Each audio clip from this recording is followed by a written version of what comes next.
I feel like there's been a lot more female solo travelers that's been coming in the last couple of years. Right. So I've been to like Bali, Thailand, South Korea, Cambodia, Kuala Lumpur. Wow. Yeah, so once you're here, it's kind of like the hub to go to a lot of different places. I love the day-to-day life. Like I came back from the US and I just feel like, oh, I have my independence again. You have more luxury. Like I went out the other day, 350,000 dong, including a drink, to be on this rooftop that was like, had these views of the mountains, 360. Wow. It was so beautiful. And they got 2 hot tubs up there. So that's like $12 US. $12, yeah. Right, yeah. Including a drink, to be on a rooftop pool in complete luxury. So this is Dan of Vagabond Awake, and today we're lucky to have Michelle on the channel. Hello. Michelle, pleasure to see you. Pleasure to see you guys too. Yeah, so excited. we were walking to get Chung new luggage because her luggage broke in half.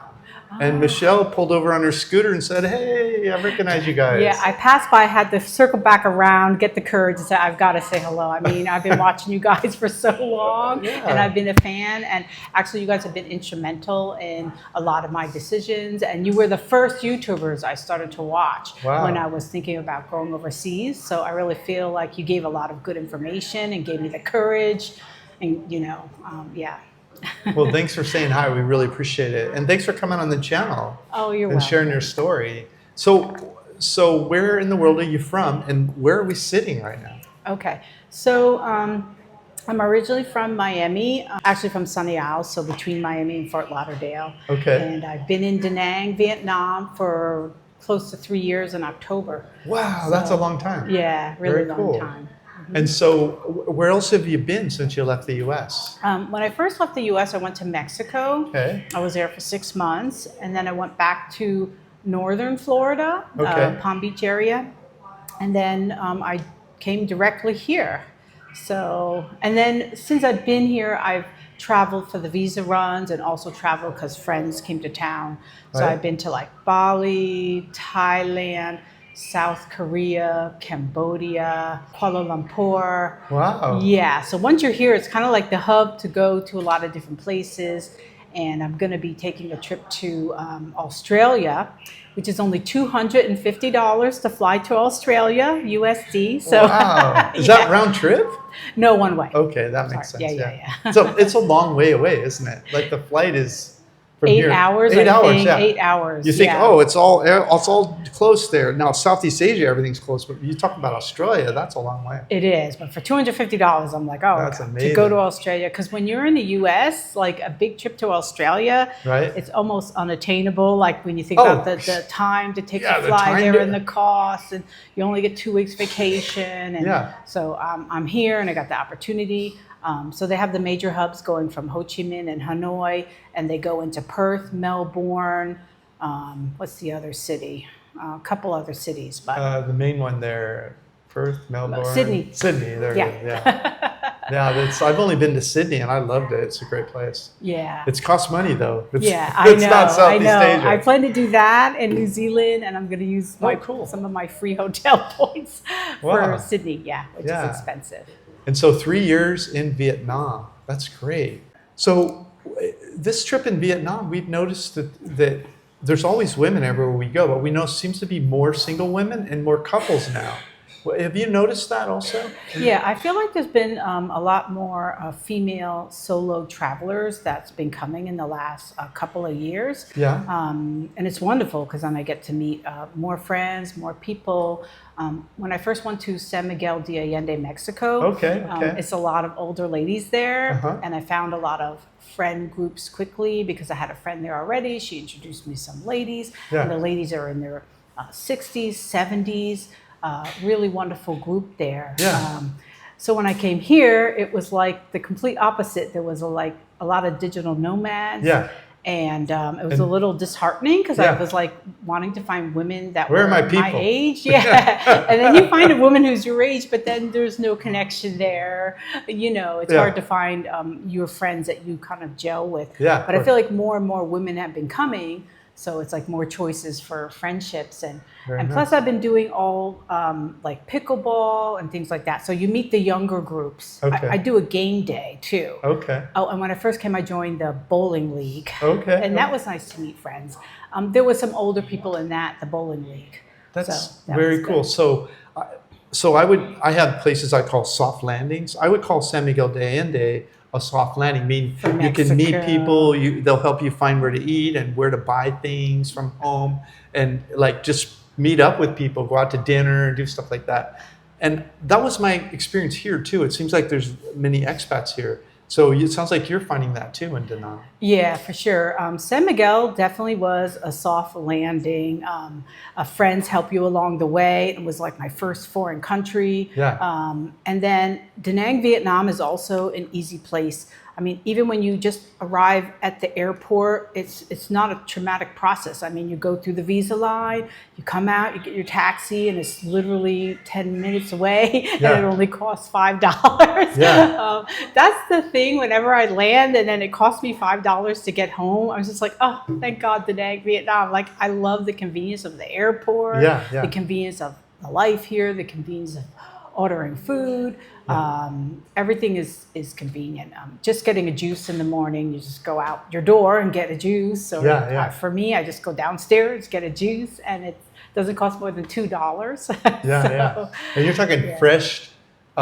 You're talking fresh fruits and no sugar, right? Exactly. It's when lovely. I went back to the States, everything's $5-6. Yeah, hard to get the fresh squeezed juices too. Yeah, that's great. And you mentioned the airport ride. Do you use Grab Taxi for that? Yeah, so it's kind of like the Uber of Southeast Asia. Exactly. Isn't it? Yeah. So and so like around town, in this part of town, if you need to go get groceries or something, what does a Grab ride cost you? Okay, so my mode of transportation, I actually bought a bike. Okay. So I think my bike was around $2,400. Okay. So I have to like calculate. Is that a scooter? A scooter. Oh, good. 125cc Honda. Okay. And I'm thinking, okay, I've been here 3 years, so you calculate 2,500 divided into X amount of months. So hopefully my costs will be low, because I know to rent a scooter, it's like $50 to $85 a month. And then if you do Grab, it just depends on where you're going, who you're going with. Sometimes I'll suck it up and I'll take a Grab car with friends and kind of split that cost. But for me, I like to take the Grab scooter because it's so much. It's like $1 everywhere you go, kind of a thing. Because everything is not far within the town. So. And they have a helmet too when they. Yeah, they give you a helmet. So you have your own scooter, but once in a while you'll use a Grab scooter to be a sport, to go with friends places. I see. Or if I go out to drink, then you don't want to be drinking. You don't want to be driving. driving. That's true. Wow, that's great. Yeah, I love the independence of having your own scooter, because it's really like you have your own life. You go wherever you want, whenever you want. And I know, like being back in the U.S., I didn't keep my car. So like I felt dependent on people, dependent on the system, the buses or whatever. And it kind of sucked to have to walk everywhere and be in that little location. Right. So, that's nice. So you're comfortable driving a scooter here.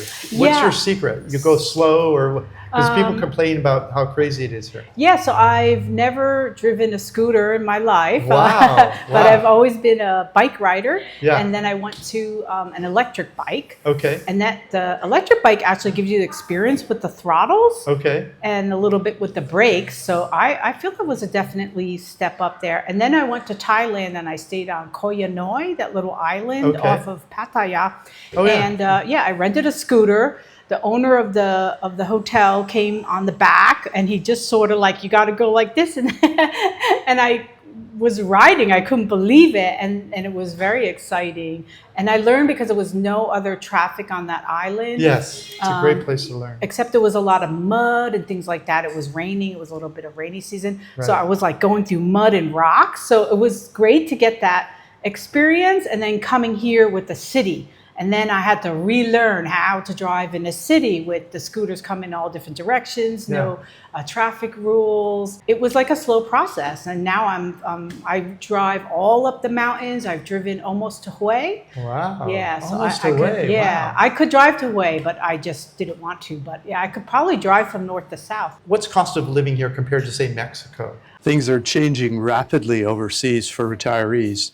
Scan my QR code over here. You'll get on my emails. You'll find about sales, changes, and things going on. I'll try to make it worth your time. So I was way over budget in Mexico. Okay. My rent was $1,200 Wow. in Mexico. Okay. But my friend rented a house there for $500 in San Miguel de Allende. So it is possible to go lower on the budget there. She had a whole house with upstairs, downstairs, beautiful rooftop, Wow. garden, Okay. everything for $500. And she Wow. found it through the masseuse that was a local. Somebody left, she got in. But for me, I knew it was over budget, but it was like the beginning of my travels. I allowed myself to be over budget. Yeah. And now when I came here, my budget is the total budget Yeah. or the housing. Okay, so I was trying to be around $1,000, but Okay. I was not successful. Yeah.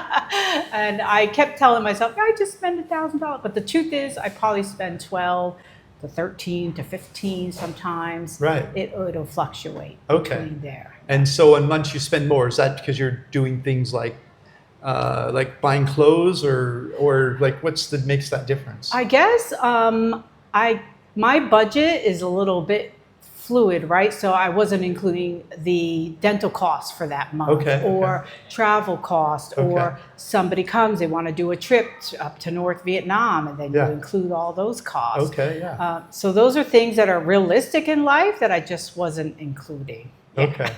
And now you are, and you're running up to 1,500. Yeah, I could imagine. Okay. Yeah. Cool.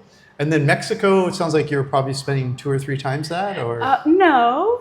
After the 1,200, I don't think I spent a lot more than that. So I walked around the town a lot. I did take some taxis. So your bigger cost there will be those taxis, the transportation, because it's a lot of hills. So you walk down the hill, but you don't want to walk up the hill, or you start going out at 7 at night, but then you got to take a taxi back because it's late.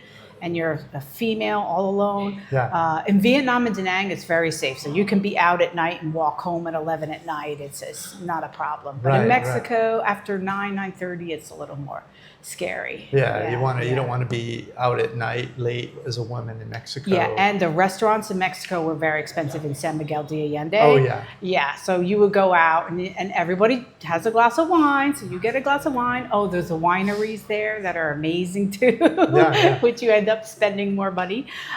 So here the restaurant's affordable. So I keep my costs low in Da Nang because I like to eat out. I go to all the restaurants. And the highest bill you're going to get is like $15. Right. The highest, Okay. yeah.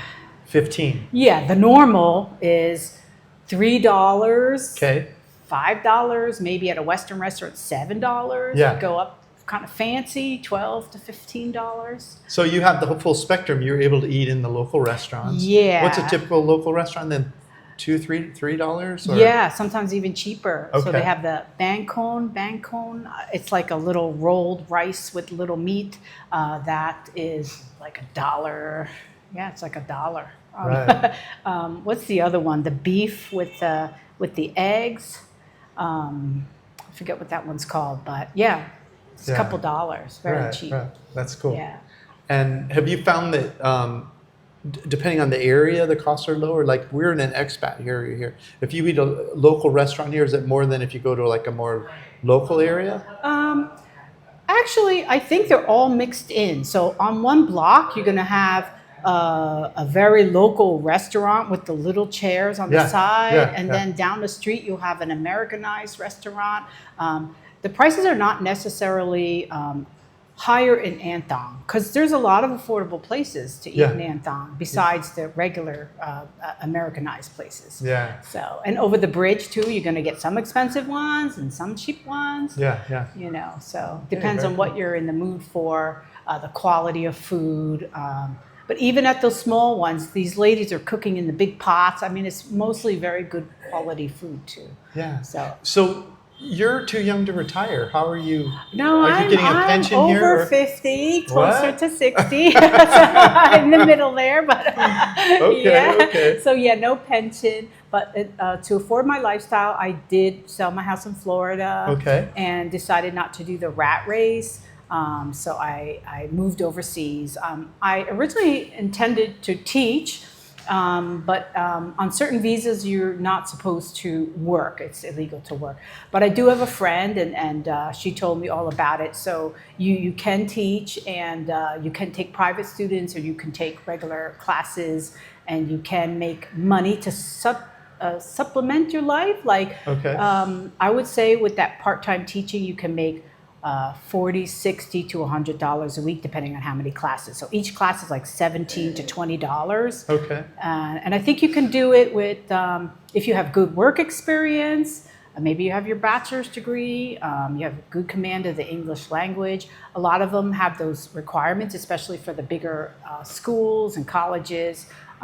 But you can teach without the experience. Okay. But the teaching is not as easy as it looks. And also, it's like going from when the students can take the class. So you'll get a class at 2 o'clock, then you'll get a class at 7 o'clock. And I know a girl that it was like the schedule was all over the place.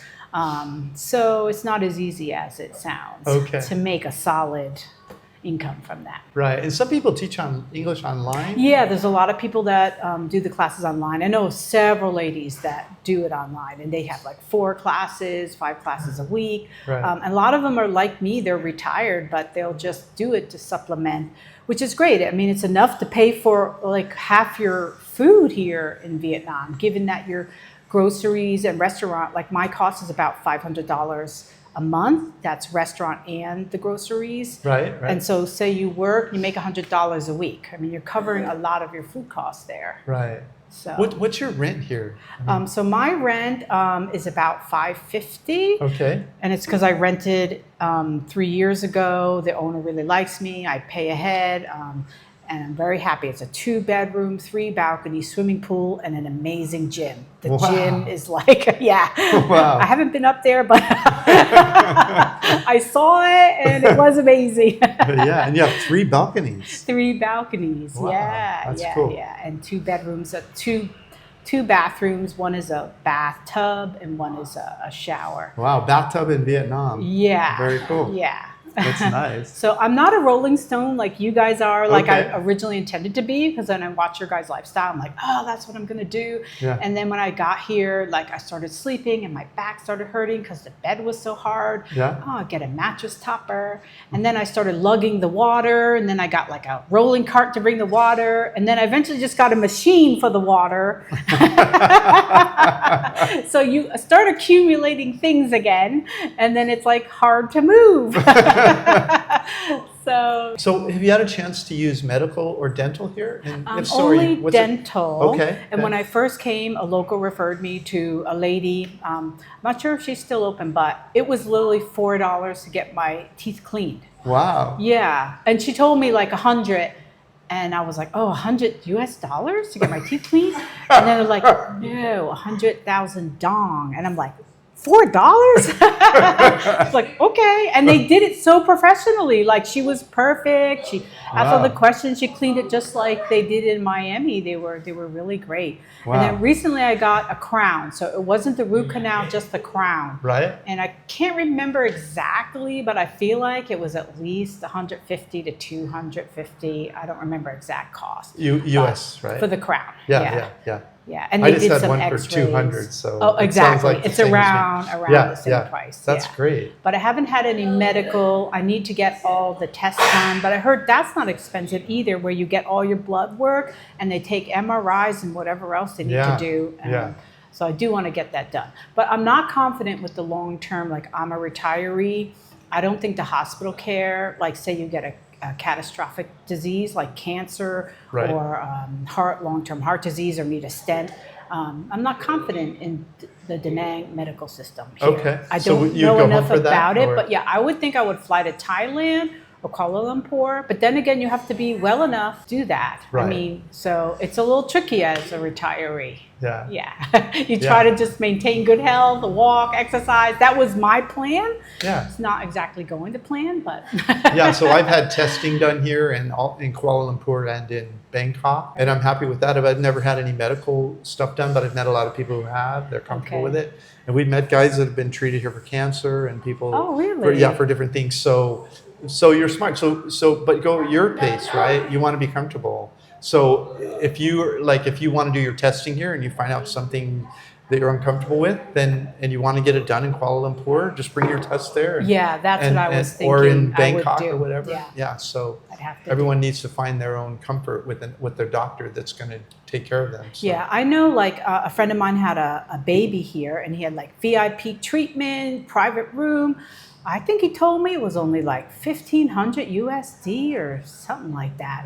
And I thought, oh my God, in the US, it would be at least, like I'm going back 25 years. It was 10 to 15,000 25 years ago. I don't know what it is because I have a daughter. So I don't know what it is now. But and somebody breaks a leg, it's not like a lot of money. No. How does day-to-day life feel different here, maybe say than the US or Mexico? What have you noticed about Da Nang here that how does it feel different? I love the day-to-day life. Like I came back from the US and I just feel like, I have my independence again. You have more luxury. Like I went out the other day to Mikazuki, beautiful rooftop pool. You guys have to get out there next time you come. What's it called? Mikazuki Hotel. Okay. They have a water park. Okay.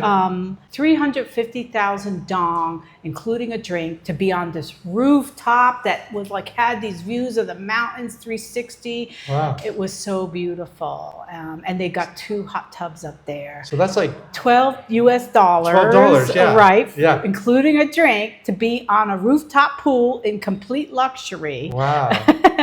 And then we went down for dinner at this restaurant called Blue, and they had a little fireworks show with the guys with the fire and the fireworks going off behind it. Wow. And that was a crab pasta I had that was probably the best I've had here in Da Nang, and that was $12. Wow. So for the whole day, $25. I just had a beautiful day. So in the United States that would cost you at least $150, right? Sure. Any resort day is about $80 to $100. And if you had like massage or mani-pedi or that kind of stuff? Yeah, I love that. So just today, I got my hair done. So they did the roots, they did a wash, they did a massage, they did a cut, they did a blow dry, and all that was 750,000 dong. I think it's about 30. Is that 30? So it was $25 for all of that. And they took a long time. So since the time I saw you guys on the road, then I went there. The whole time I was getting it done, which you feel like pampered and everything, all for $25. And you don't have to leave a tip. So I was like, those guys are just so good. And the massage would have been $80 in the US, right? For sure. Yeah. For sure. I would do massage programs in the US, and it averages between 80 to 120 in the US. And here it ranges from like 12 to 15. Thailand was cheaper. They're always on the side of the road. They're getting your feet, and I think it's like $5-6 US.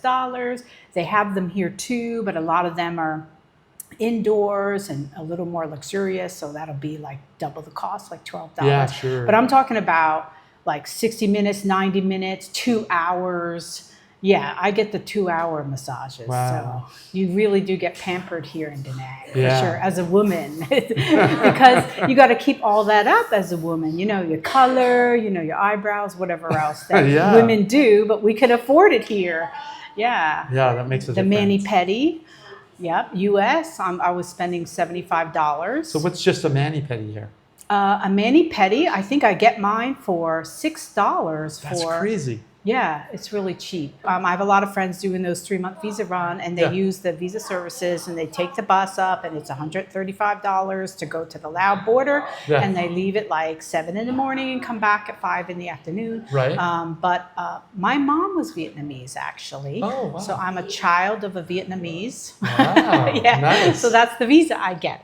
So I get a 5-year visa So I don't actually have to apply. So say I wanted to do a visa run to Thailand. Right. Most people have to leave for a few days because they're waiting for the visa to be approved. Yeah, it takes like 3-4 days for the visa to get approved. Once you leave. Right. If you don't do that, the fast bus service thing. Right, right. But so I get to come and go within a day or 2 days if I wanted, and I have to go every 6 months, so not every 3 months. Okay. So for me, that was definitely a draw to Right. come to Da Nang and come to Vietnam and all of that. But So I don't speak the language yet. Okay.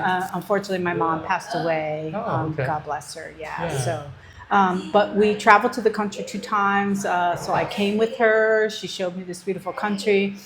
I fell in love. She never wanted me to move here. And I had it in my mind to do this from a long time ago. And she knew that and kept trying to discourage me. But she knew the old Vietnam, right? I mean, yeah, she knew both because she would come. She has family. I've got like 3 aunties in Ho Chi Minh City. Okay, okay. I've got cousins and everything here. Very cool. So, yeah. So would you still do it if you had to go every 90 days? I still would because it would just be a bus ride across. And what's the bus ride cost? it's only $135, I think. And that includes the visa agent to make sure you only go in 1 day? Yeah, in the bus. What's wrong with that? I mean, it's great. 90 days. Yeah. Yeah. It's not bad. Right. I would do that. Yeah. And anywhere in Southeast Asia, you can go for like $100 round trip. Yeah, I mean, that's what I mean. yeah. I was so shocked that Hong Kong was like a $99 round trip. So Wow, I'm like, oh, wow. okay. Get the housekeeper. Yeah. Does your huge. apartment include a housekeeper? Yes, it does. So Okay. it's service. Like once a week? Or? So it's once a week. They came today, and there's 3 of them come. So they'll be done in half an hour. So it's not like a big intrusion. Yeah. They'll be done quick. Yeah. And yeah, I haven't had to clean anything. I do my overall cleaning, some dusting, keep it neat. But it's great having the housekeeper. Well, we're so pleased, Michelle, to have you come on the channel and give this from a women's perspective. Oh, I'm we really so happy appreciate to be it. here. So Thank you happy to meet you guys. Yeah, thank you so much. Thank you. All right. Goodbye, everyone. Bye. For my free ebook about the top 10 things you really need to learn before you retire overseas, scan this QR code right here. And I have a playlist of all female expats that have retired overseas. Watch this video right here.